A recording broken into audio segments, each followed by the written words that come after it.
the unions and the regulations and all the stuff around building is largely about insurance. But the problem is you have to have done a certain amount of building to kind of gauge whether it's common sense or whether it's just nonsense. Welcome to the Tiny House Lifestyle Podcast, the show where you learn how to plan, build, and live the tiny lifestyle. I'm your host, Ethan Waldman, and this is episode 241 with Stephen Martyn. Stephen Martyn is an artist, farmer, a homesteader, and a builder, and among many other things. And he got in touch with me when he put out his latest book called The Roundhouse, which is all about bioregional building. What is bioregional building? Well, we get into it in the interview, but essentially it's the idea of finding all of your building materials within a 100-mile radius of where you're building the house. And it has a lot of interesting benefits and effects, which we will talk about. Stephen is a very philosophical and just a great guest. He has a lot of really interesting ideas about just living on this earth that I wanted to share with you. So I hope you stick around. But first, I wanted to let you know that registration for my interactive 8-week tiny house course called Tiny House Considerations is now open. This is like if you want to build a tiny house or buy a tiny house in 2023 and you want the most attention from me that you possibly can get, this would be the course. It's a small group setting. My co-instructor is Lina, Menard, multiple-time podcast guest and just a really talented builder and designer. And we take a group of about 6 or 7 or 8 of you through the tiny house decisions framework and help you plan all of the systems, all of the building methods of your tiny house. It's quite an experience, and it will really help you get your tiny house off on the best foot possible. Registration is open now. There's a $100 early bird discount that's happening if you register before the end of the year, so before January 1st. And you can learn more over at thetinyhouse.net/THC. Again, that's thetinyhouse.net/THC. I know what you're thinking, but that stands for Tiny House Considerations. So check out thetinyhouse.net/THC, and I hope to see you in class.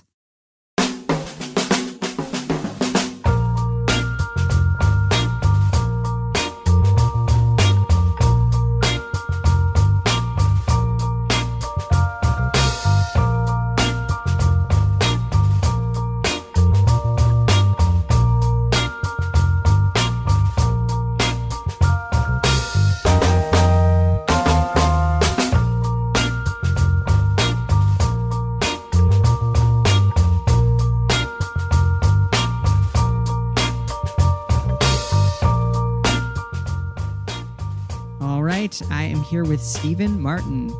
Stephen Martyn is an artist, farmer, wildcrafter, builder, teacher, writer, and visionary who has more than 30 years of experience living co-creatively with the earth, practicing traditional living skills of growing food, building, and healing.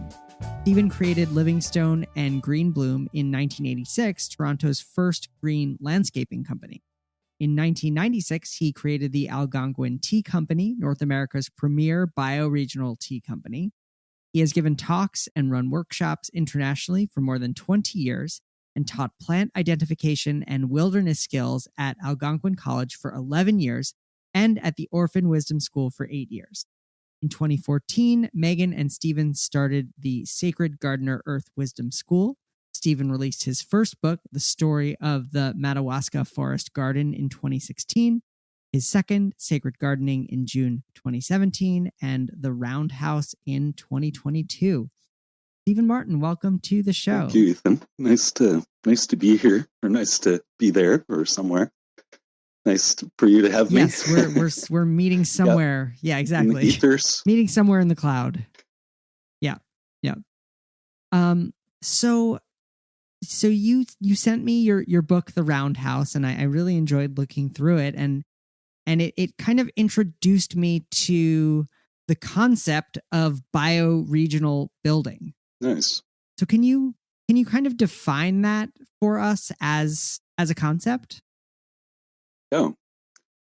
So it's kind of a bit of a geeky academic term, I guess, bioregional. I don't know if it's ever going to catch on as a thing, but basically it's kind of like if you look at your region, and bioregions are generally defined by watersheds. Okay.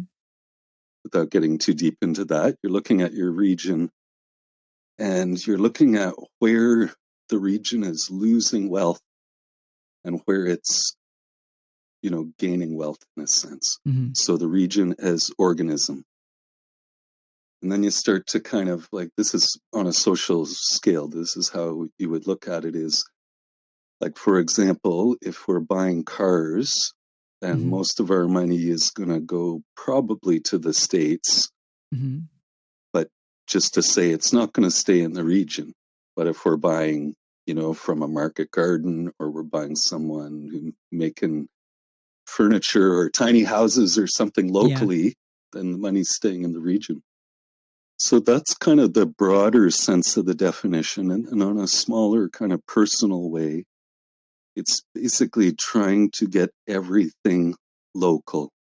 Okay. So from your food to your materials for building or everything, just start thinking about local. How could I do this locally, Mm-hmm. Because so much of the wealth of our planet is being spent just flying stuff around,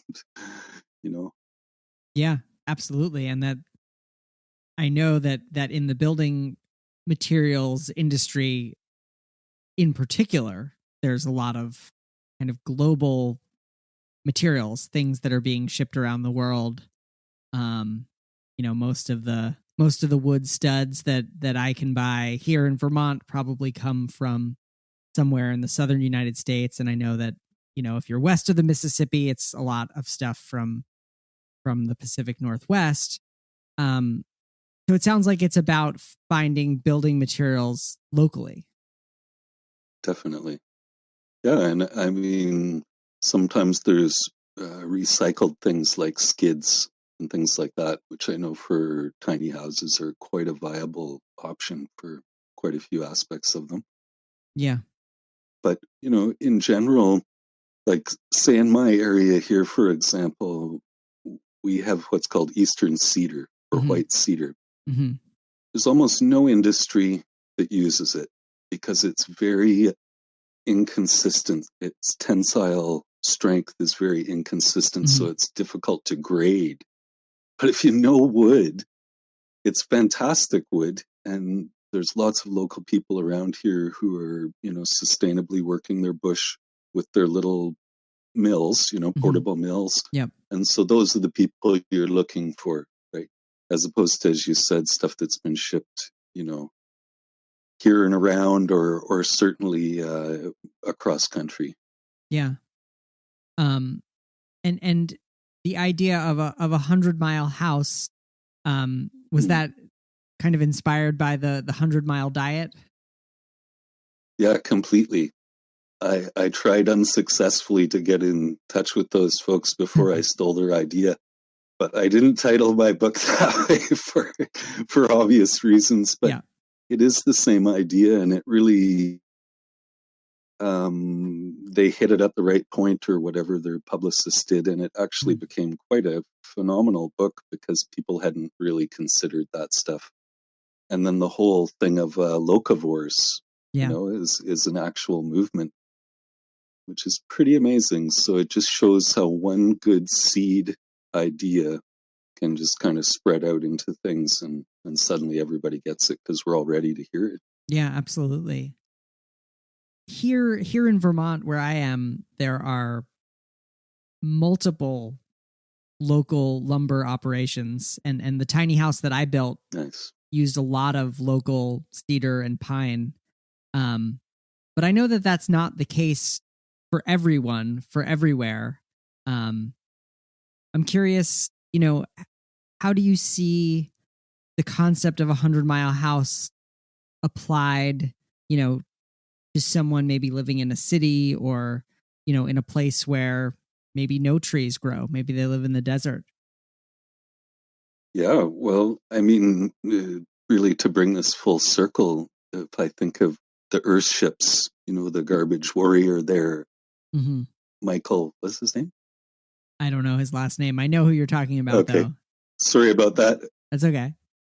The whole idea of that was the same idea, was just using regional materials. So they used used tires and pop cans. Mm-hmm. And, the probably the most unsustainable aspect, and they didn't really maybe think it through, Yeah. of the Earthship thing, is the concrete, which is highly problematic in terms of carbon footprint and stuff. But other than that, the idea was really good. And I think the idea is good everywhere. And there's a lot of places, like, say, not like Vermont, but that are a little bit more degraded environments where you get pretty scrubby trees that generally mills aren't going to use. Yeah. So this is essentially what the Roundhouse is built out of. Is it's stuff like poplar and things that generally are considered kind of junk wood and used for pulp are fantastic building material. Again, poplar is one of those things that they have a hard time grading it and different things like that. So it's not in the industry, but it's great building wood. And, so this was the idea. Is I was actually even able to use just windfall or trees that had been flooded out. I didn't even have to cut any live trees. Wow. Which again is just a level of connection with your land and knowing what's going on and kind of what's available for a building, what's presenting itself, right? Yeah. I love that you were able to do most of the building without even cutting down any trees, just finding trees that had already been blown down. And you sent me a bunch of really just beautiful photos of the Roundhouse, and I encourage people to go to the show notes page for this episode, which I'll announce kind of at the end, to go and see the photos. But for someone, maybe somebody's in their car driving, listening to this, can you kind of describe the Roundhouse, like, what it looks like? How big is it? How is, what is it made out of? Sure. Those kinds of things. Sure. Well, it's kind of long-winded, but it is a stack wall cob earthship. Okay. So it's backed into a hill. It has heavy glazing, and it's stack wall, but it's not made with concrete. It's made with cob and again, like kind of what's called junk wood. Okay. Poplar and things like that, softer wood. So heavily glazed on front. It's a kind of an oval. It's not a perfect circle. It's like 16 by 14 or something. Right. We hit a big rock at the very back as we were going into the hill, and that was our limit. That was the stopping point. That's how far we're going in. Yep. So with the stacked wood cob, it looks like you've essentially sliced wood, kind of created full round logs, for lack of a better term, and then they look like they're pretty far spaced out, and they're kind of set into a cob wall. That's right. Yeah. I don't know if you got to that part in the book, but I talk about working on an earthship, and it was a planting retaining wall made with pop cans. And the pop cans were put too close together. There wasn't enough mortar between them. Okay. And it created a diagonal fault line. And the whole thing kind of fell out. And so I kind of, I learned from that, that it could be the same thing with the rounds of the log. A diagonal fault could easily form. So you had to have at least a few inches kind of between them. As tempting as it was to use less cob, because it's very labor intensive. Right. But it's one of the things I talk about. Like, I was part of a workshop, cob building workshop locally here. And it was an incredible amount of work. It took like 8 of us in the workshop, like a couple days to make part of one wall kind of thing. Wow. So I realized back then that it was like, okay, this is a group activity, or somehow you have to make this way more efficient. And so just over time and watching different buildings and thinking it through, I thought really the stack wall thing, you save about 2/3 of the volume of cob. And then if you look at the diagrams of the way that I do it in the book, the cob's also just on the ends of the logs. So you're saving all that middle, which is another kind of half of the amount of cob. So it ends up not being actually that much cob. Nice. Which, makes it more doable. It was really, to do the whole building, it was probably 4 people for a month going at it. Okay. Nice. Yeah, that's like, I don't know if it's a joke, or I don't know if there's enough like cob people out there to joke about cob, but it's like, how do you build a cob house? You like have to have a cob workshop in order to do it. Otherwise it'll take you a decade. Pretty much. Yeah. I heard these great stories about back in the day in the old country, like in Ireland and stuff. They'd actually layer in the clay and sand on a dirt floor, and then they'd have a big party. So they'd invite everybody over, some fiddlers, some drummers, everyone, and everyone would dance the floor together. Like they'd work the muck the whole evening. And then you'd have some people come in the next day and actually finish it up, kind of thing. But they did all the work with their dancing. Cool. So you got to think of solutions like that. I don't know if you've ever come across this book. I'd highly recommend it. It's called Gaviotos. It's about this community in Colombia that this very privileged diplomat's son started, and he gathered up all these incredible engineers from all over the place. And it's a really incredible tale about how, from basically a land that's pretty barren in a sense, hard to draw materials from and stuff, they created this amazing community and all these products. And one of the things they did was, for third world distribution, they created a teeter-totter well pump. So the kids playing on the teeter-totter pump would be pumping the water for the town, kind of thing. So, we got to be creative, right? Think about how to put stuff together, your different needs. Very cool. Very cool. And then your floor is kind of imbued with that music, I was thinking. So true. Yeah. So true. And, I really feel that in the cob building we have, you can actually still see everybody's hand. Yeah. I didn't wipe that out intentionally and make it so you couldn't see any handprints or any, I kind of wanted all that feeling. And so we do a lot of ceremony in there and a lot of things. And I feel like everybody who has worked on that building is present and being affected, Nice. Because we're all connected through the building. Yeah. So how did you do the floor of the Roundhouse? Is that also cob? That is, yeah. And the primary difference being that you don't need something like straw to bind the pieces, because it's just horizontal, and so no chance of it kind of cracking and falling apart. Right. But like with a lot of things with building over the years, I kind of have come to realize that the unions and the regulations and all the stuff around building is largely about insurance and not often about common sense. But the problem is you have to have done a certain amount of building to kind of gauge whether it's common sense or whether it's just nonsense. And, the fact is that a lot of the regulations are nonsense. Yeah. I talk about it in the book, this thing of we build stuff now for a once in 200-year storm, they talk about. And just how incredibly stupid this is, because you use 4 times as much material. And then did it ever occur to somebody that when the storm was going on or at some break in it, someone could go out and actually shovel the roof? Right. Then you wouldn't have to use 4 times as much material. Like, it's this kind of nonsense, that we're all kind of living like kings and queens or babies that are completely incapable of responding to our environment and the needs of something like a house, Right. Because houses are living beings and they need things too from us.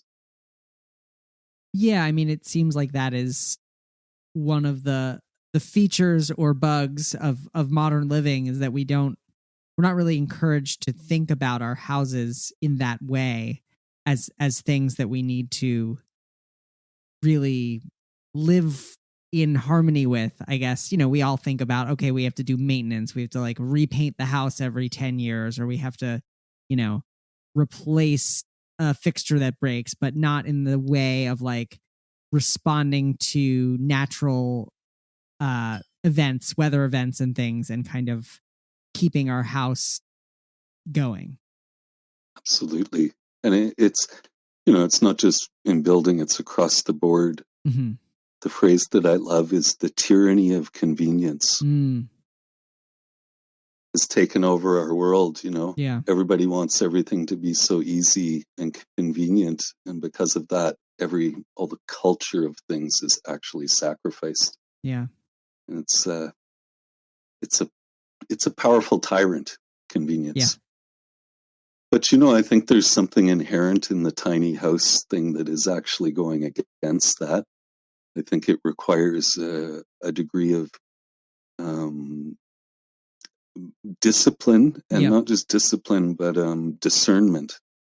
You have to discern how much space you actually need and what you need for, where, and all that kind of minutiae is what we all have to do with everything. And it's what we used to do out of kind of economic need. Like, I was thinking of that before I came on this podcast. I thought, like, up here in the north where I live, everyone had a tiny house. The average house in this area, they're all log houses still, you can see behind me, was about 16 by 20. Yeah. So this whole trend of, and they would raise like 15 kids in the house, which is just like, we can't even conceive of being in that house with 3 people. So it can be done. It always was done. It was part of the whole industrial boom kind of thing that happened after the Second World War, 50s and 60s and 70s, that we started building these stupid big houses. People didn't used to have big houses, right? This is a new thing, and it's a stupid thing, and it has to do with decadence and, getting ahead of the Joneses and all that shit, right? Nonsense.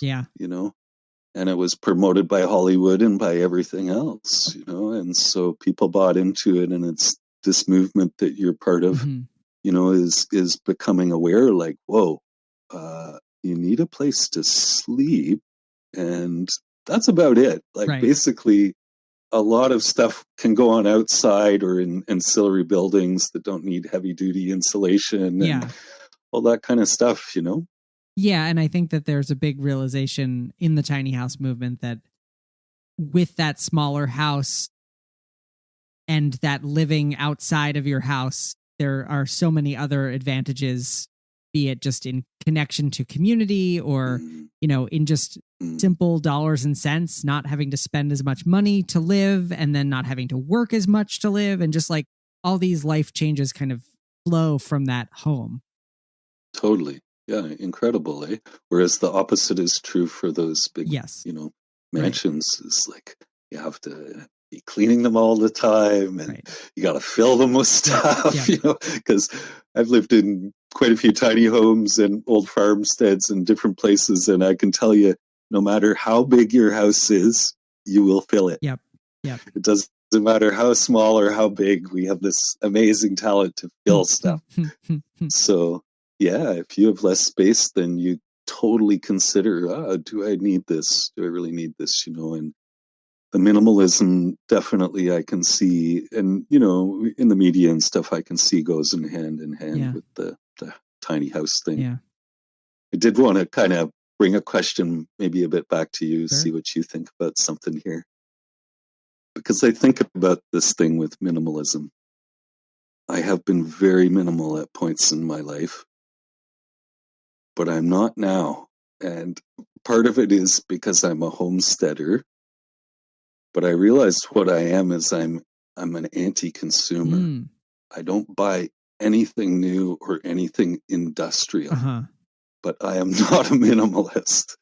Like, I collect wood. If I see someone's throwing out wood or anything good, I collect it. It gets packed away, and then I can find a use for it. And I actually do, and it saves me huge.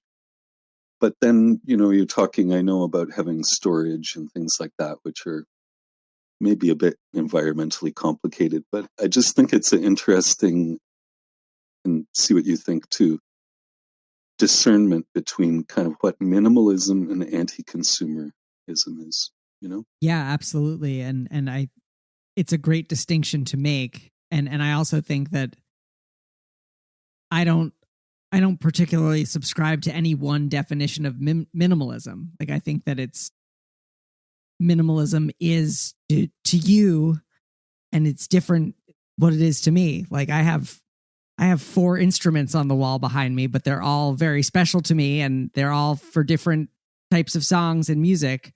Someone else might say, you don't need 4 guitars. Excessive. Right, exactly. So, for you, for your life and what you're doing, you need all those tools. Like, in order to be a homesteader, you need a massive number of tools and places to keep them, and you need land to create the food that you eat. So it makes sense to me. Yeah. No, that's a really good point. It is, I guess, all kind of a place and person. Yeah.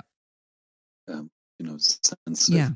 Well, one idea in the book that popped out at me and that I was hoping you could kind of expand on is the idea that the terms kind of natural and green have been kind of stretched to the point of being meaningless. Can you talk a bit more about that? Yeah, I mean, I'm not an expert about these things, but there's lots of people, probably maybe like where you are. There's lots of people who in the last couple years have been kind of fleeing the cities and coming up here and trying to homestead. Yeah. And, they'll look at efficient homes or easy to build homes. And so they see, and I'm not targeting anything. This is just an example. And I'm sorry if anyone's offended by this, but they'll see maybe like some kind of prefabricated geodesic dome that's all synthetic, right? Seems like a good idea. It's inexpensive relatively and blah, blah, blah. And you can do it with a wrench and a whatever to put it all together. But really, I can't help but feel like this is just another form of colonization when you're bringing in all these extremely alien materials to a natural site, and then you yourself live in this little bubble that's not at all in any way related to the land where you're actually living. And I think about kind of the oddness of that, the alienness of it all. And then people, they buy all their food, none of their food comes from their land. And then suddenly they're like, oh, I feel lost. I don't really have any kind of meaning in my life. It's like, well, it's because you're not attached to anything. You're not connected to things, And, it's understandable because that hasn't been made some kind of priority for us. In fact, it's quite the opposite. We don't want to be dependent on things. We don't want to be attached to things. We want to be kind of free floating.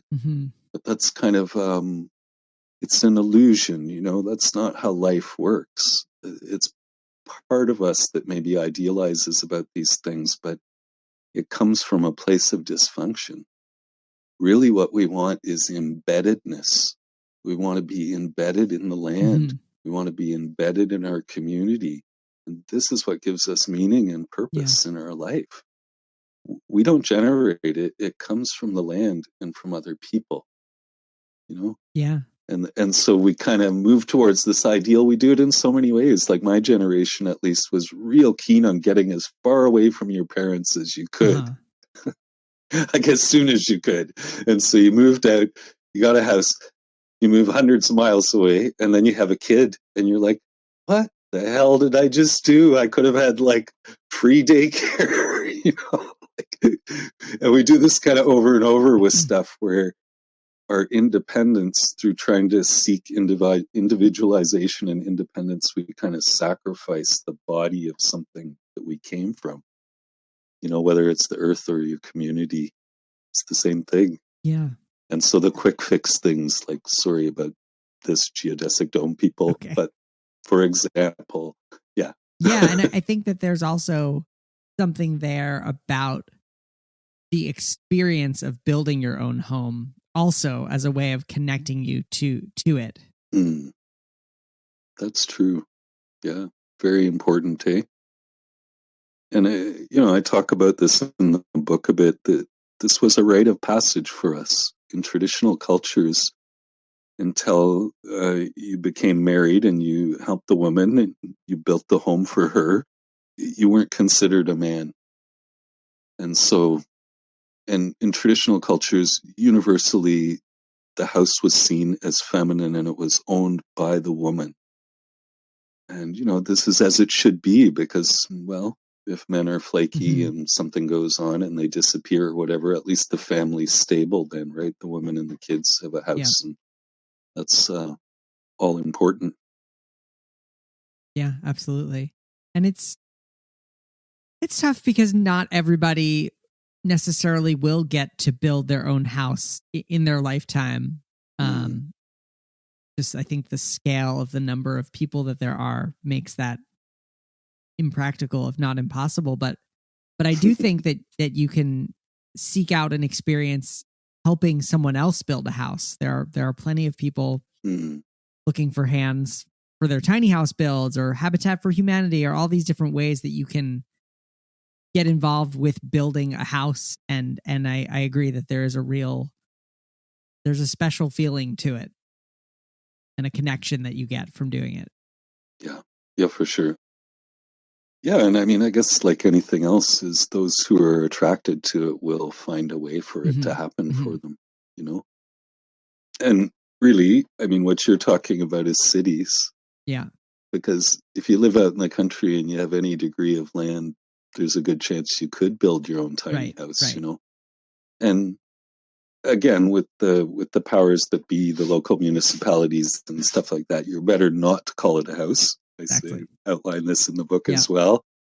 Just call it an outbuilding or a shed or something like Yeah. that, and then they leave you alone. You can do whatever you want, you know. And I would really encourage that. I know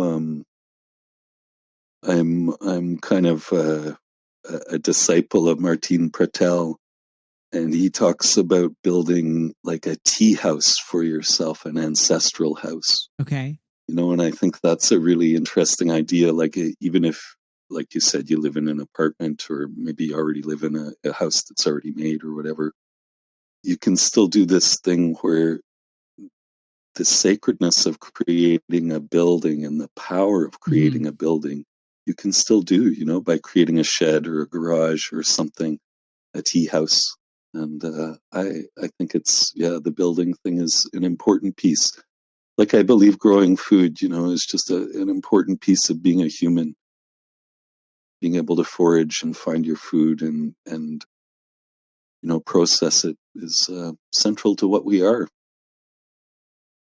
You've used the word sacred a few times, and it's in a book quite a bit. And I'm curious if you can share. Do you kind of have a definition of sacred? Yeah, thanks for asking. I guess, again, because we don't come from a spiritual Hmm. culture, we come from very much a material culture. We don't have many of these words. And sacred has been, that word has primarily been co-opted by the Catholic Hmm. Church Hmm. historically.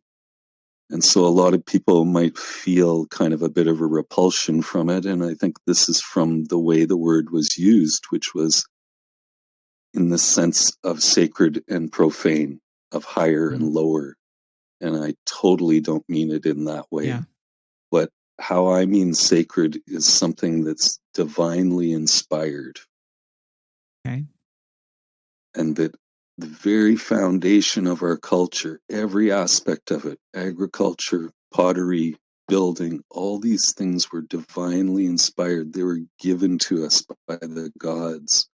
And there was a price and there was an agreement about using all these Hmm. things. And we've forgotten all of that. And we just kind of going hog wild on everything. And, there's huge consequences to this. So the idea of kind of pulling back and kind of going, Well, really, wouldn't I want all my food to be sacred, my house to be sacred, my livelihood to be sacred, my relationships to be sacred? Isn't this what we're all actually after? So I know it takes a little bit of carving to find our way back to a nice, kind of like minimalism. I don't think there's a hard and fast definition. I think it's what's sacred for you and where it resonates in your heart is really what it's completely about. Nice. I like that. Thank you. And I apologize that I'm just like firing questions at you, but there are a bunch of notes, and I want to kind of make sure that the listeners get exposed to some of these ideas. Geomancy. Oh no, I appreciate it. I love the Geomancy. What is that, and how do you do it? Strangely enough, like, we know the term a little bit better as feng shui. Yes. But geomancy is the Western term for it. Okay. Arguably in the old country in Ireland and Scotland and these different places that most of us are from, they understood these things very well. And that the standing stones, certain churches, certain towers are all built on what they call ley lines. Okay. And so ley lines is kind of like in our body, if you think about acupuncture and energy meridians, it's basically the exact same concept, but on the Earth's surface. And this is true of the Mayan pyramids and Egyptian pyramids and many, many sacred sites, as there already was a convergence of energy there. Mm-hmm. And so they utilized it. Now, the other side of that is that depending on the minerals underground, depending on the arrangement of buildings, the arrangements of roads, all these different things, you can kind of be on a sharp edge of something or on a blunt edge of something. In other words, the energy flow around us isn't always hospitable to life. And so to kind of be able to assess how to arrange things or place a building or a path or anything has a certain resonance, right? And really, like, if you're an artist or musician or something, you understand what I'm talking about already. Just one single stroke or one single note or anything, there's so much behind it living inside it, So. Yeah.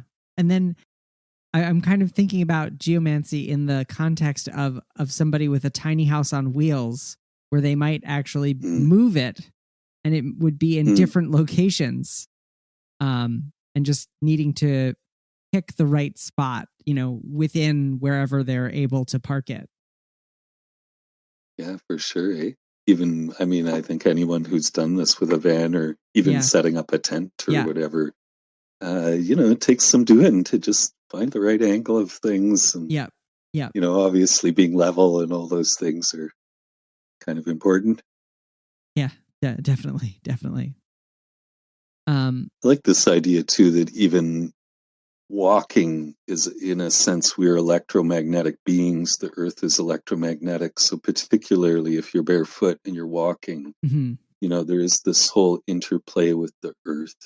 You're really interacting with the earth. Years ago, actually, it was the first year we were building the Roundhouse. At one of those workshops, a lad showed up, and his family had made their money big time by investing in these paramagnetic bracelets and things that you put on your bed. And I'm probably not getting the terminology right, but anyways, I think you know what I mean. Yeah. These grounding things. Yep. And then he basically said, or you could just go out to the park and take your shoes and socks off, and you get all the same effect from this thing. And I was like, oh, okay. Now I know what you're talking about. Yeah. But it's that so many of us, like, again, you think about running shoes or any kind of shoes, it's all rubber soles, so literally we're insulating ourselves from the giving electromagnetic energy of the earth. And then simultaneously we're all being subjected to the 4G and 5G and all this shit. So again, it even becomes more important to be grounded and connect with the Earth's frequencies. So in the book, and I do recommend it, and I want to ask you where people can find it, because it really does go through. It goes through the philosophy, and then also the whole build, really. So it's got a lot of practical and kind of spiritual and philosophical wisdom. Thanks. Yeah. So actually, yeah. Where can people find it? Sure. So the Sacred Gardener, all one word, .com Okay. or .ca. Mm-hmm. I think we have them both, but maybe .ca. It shows you how out of the loop I am. Anyways, this is our website. Mm-hmm. It's available through the website at this point, Okay. and that's it. Cool. We'll mail it to you. Love it. And now you sent it to me as a PDF. Is that an option too for people, or is it only? Oh yeah, only print? Okay. Yeah, Cool. Absolutely, Cool. Absolutely. So you can do a non-paper version of it. Nice.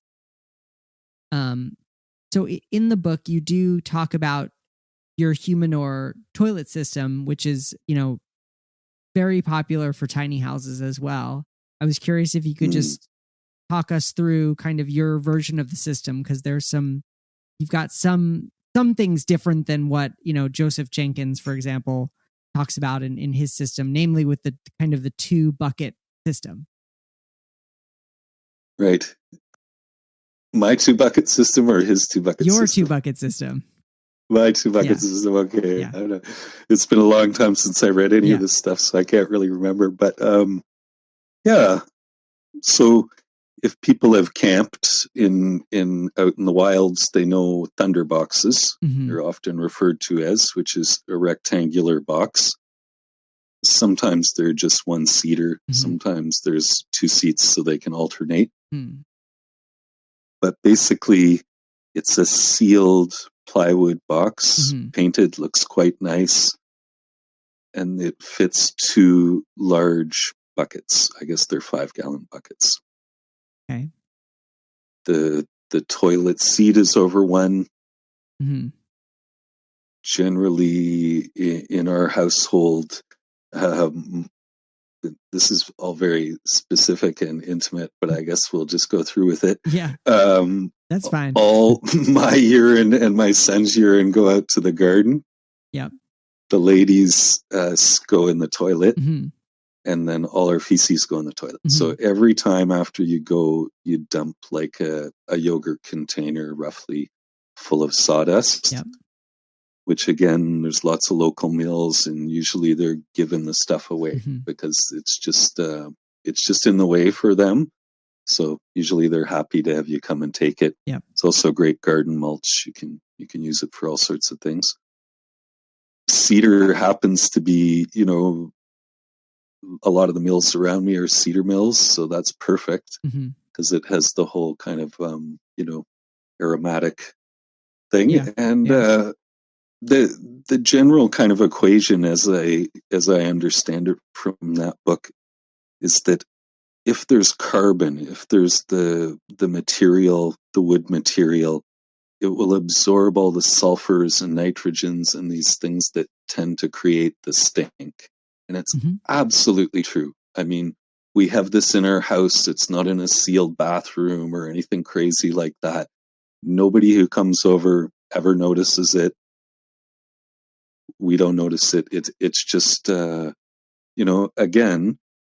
it's not carefree. It's not like you just get to shit into the water and flush the toilet and watch it go away. Yeah. You actually have to be responsible for your waste. Yeah. And then, of course, it goes out to the piles.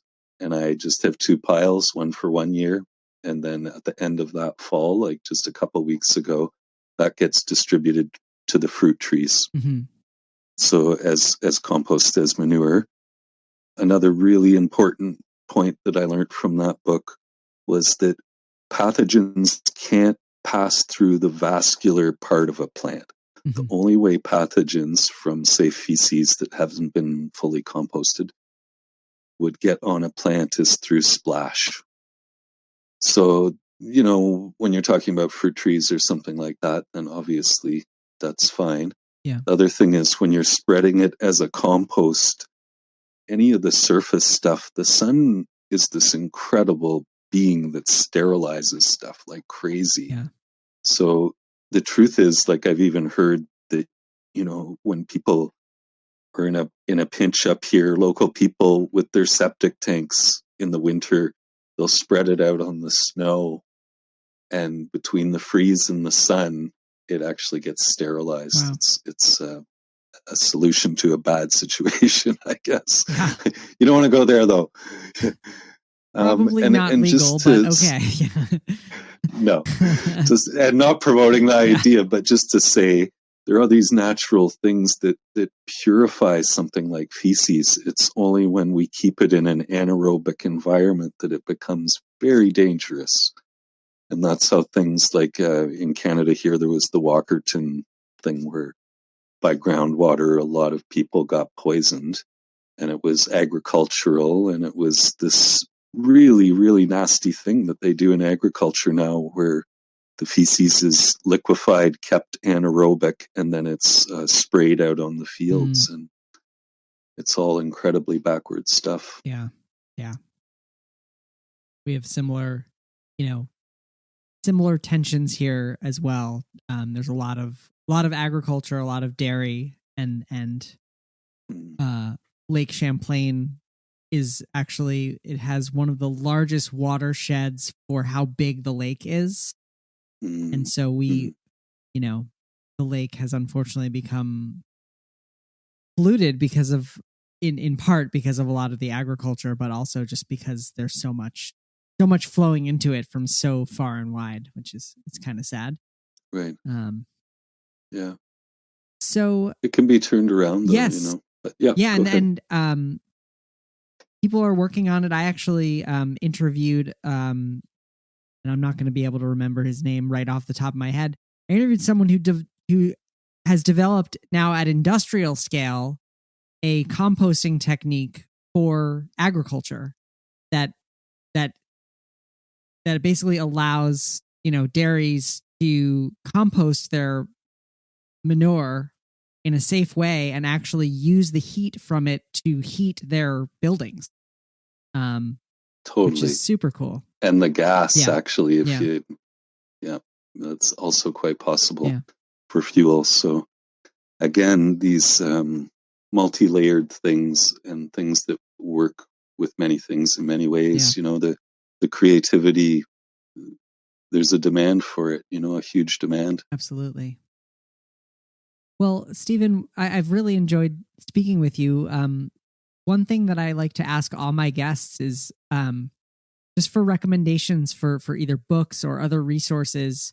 Are there any books or resources or people who kind of inspired you or taught you in this process of kind of building the Roundhouse? Yeah, I'm kind of maybe like yourself. I have a feeling in your neck of the woods, but there was a really strong back to the land kind of hippie movement up here in the 60s and 70s. I'm not part of it. I'm not that old. But these guys were all like my older friends, 15, 20 years older than me. And they all kind of, tried all these different things kind of before I even came along. Yeah. And so I kind of get the vicarious knowledge through a lot of people trying other stuff. And it's really why I run my own school now, right? Is I've been doing a lot of these things for 30, 40 years. And, you figure out the best way to do things. And it's priceless to have somebody in person tell you these things. It can save you years and years of you trying to figure stuff out. We don't all have to reinvent the wheel. And a lot of this alternative building stuff has been worked out. Other people have done it. I'm trying to think in terms of books. Oh, I have a couple really lovely books, but they're just images. They're not so much how to actually build. That's okay. Yeah, I'm sorry. I can't pull on anything there. That's totally fine. It's kind of an open-ended question. Yeah. And I'm, it's a funny thing. about 5 years ago, my eyes started to go. Uh-huh. And I thought, well, I've done enough reading anyways. Everyone gets so upset when I say that, but it's true. I already know enough. I just have to act on what I know. I have to do what I know, So it's a bit of a joke, but I think there's a bit of a reason when your eyes start to go, it's like, you don't need to do that. And strangely enough, a lot of very fine work, like stuff like grafting, I graft fruit trees and stuff. My hands know how to do it so well, I can do it better without my eyes. Wow. Because I can feel everything, Whereas my eyes are kind of blurry and I'm like, trying to figure something out. And this was a huge realization I had. And it's like, okay, maybe that's okay that we start to kind of lose our senses a bit as we get older. Where other ones get stronger. Yeah, exactly. Yeah. Well, Stephen Martyn, thank you so much for your time and for being a guest on the show today. I really enjoyed this. Thanks for having me, Ethan. I hope there's some folks out there who will order the book and who will get things out of our little talk. I think they will. Thank you so much to Stephen Martyn for being a guest on the show today. Please head over to thetinyhouse.net/241 to see gorgeous photos of the Roundhouse. Just seeing them makes me want to go hang out in there. It looks so comfortable and cozy and earthy. So again, that's thetinyhouse.net/241. There you'll also find links to Stephen's website where you can buy the book and a complete transcript of today's episode. Don't forget to head over to thetinyhouse.net/THC. That stands for Tiny House Considerations. If you're interested in registering for the course, classes start on February 1st. They meet for the next 8 Wednesday evenings from 7 to 8:30 p.m. Eastern. And you basically get sometimes one-on-one attention from Lina, Menard, my co-instructor, and me as we bring you through the entire tiny house decisions framework and help you plan your tiny house. There's no better way to do it in 2023 than tiny house considerations. So I hope I see you there. Well, that's all for this week. I'm your host, Ethan Waldman, and I'll be back next week with another episode of the Tiny House Lifestyle Podcast.